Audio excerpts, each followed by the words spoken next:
Togo Info, le Togo à votre portée.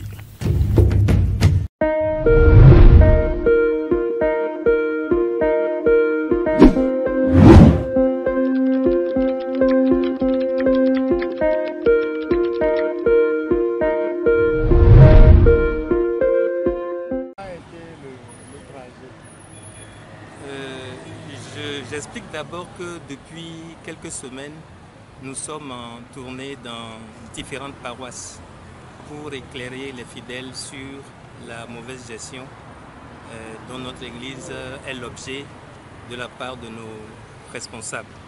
Donc nous avons déjà sensibilisé des paroisses de Lomé et aujourd'hui nous avons choisi de nous rendre à l'intérieur du pays et plus particulièrement dans la paroisse de Ngotien à Pégamé.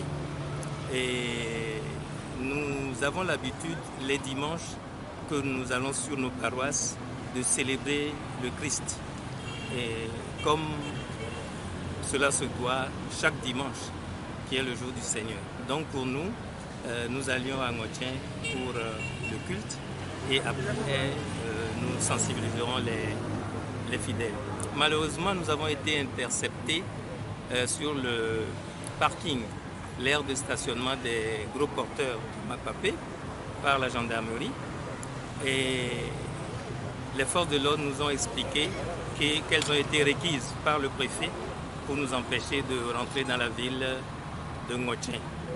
Et cela parce que l'inspecteur Afoumé, qui est l'inspecteur de la région ecclésiastique qui couvre Ngotien, a envoyé un courrier au préfet pour demander qu'on nous interdise de rentrer dans la ville de Ngotien. Nous avons parlementé pendant près d'une heure, plus d'une heure avec les forces de sécurité. Malheureusement, nous n'avons pas pu continuer notre route vers Ngotien. Et nous avons dû rebrousser le chemin et nous sommes revenus à Lomé. Nous voudrions souligner que dans les discussions avec les forces de sécurité, elles ont été courtoises, polies, et elles nous ont expliqué les raisons pour lesquelles nous ne pouvions pas rentrer dans la ville de Ngotien.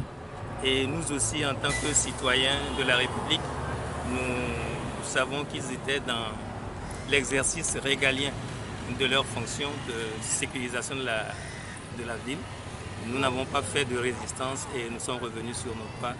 Et voilà, nous sommes maintenant arrivés à Lomé.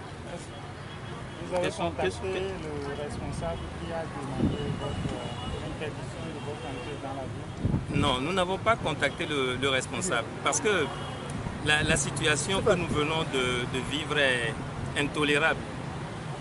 Parce qu'il est inadmissible qu'un pasteur requiert les forces de l'ordre contre les fidèles de son église. Et cela en écrivant un courrier mensonger au préfet, qui l'a manipulé parce qu'il ne lui a pas dit la vérité sur notre visite.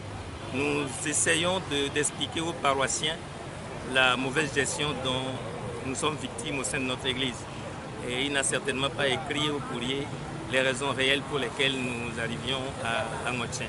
Donc nous n'avons pas essayé de le contacter. Cela aurait été même difficile en ce moment.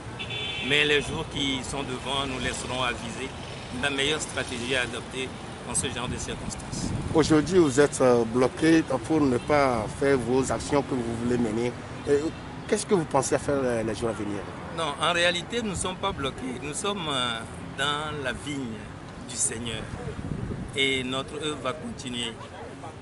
Si aujourd'hui, il a fallu la gendarmerie pour nous empêcher d'expliquer la vérité aux fidèles, cela veut dire que Dieu est de notre côté.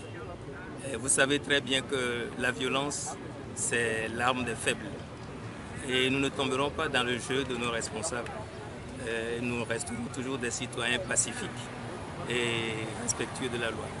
Et dans les jours à venir, nous aviserons et nous utiliserons toujours les voies légales et pacifiques pour arriver à obtenir les résultats pour le renouveau de notre Église. Quel message vous voulez donner à vos fidèles qui sont à l'intérieur du pays? Non, nous leur disons que la manipulation est finie. Les pasteurs ne continueront plus, certains de nos pasteurs ne continueront plus de les manipuler. Nous leur apporterons la vérité. et la vérité, nous la détenons. Et ce qui s'est passé aujourd'hui est encore la preuve que nos responsables sont à court d'arguments. Et quand les gens n'ont pas d'arguments à vous opposer, ils utilisent la force. Donc qu'ils soient confiants, qu'ils continuent de prier. Et la victoire est pour Dieu et pour nous. Merci beaucoup, monsieur. Moi de vous remercier.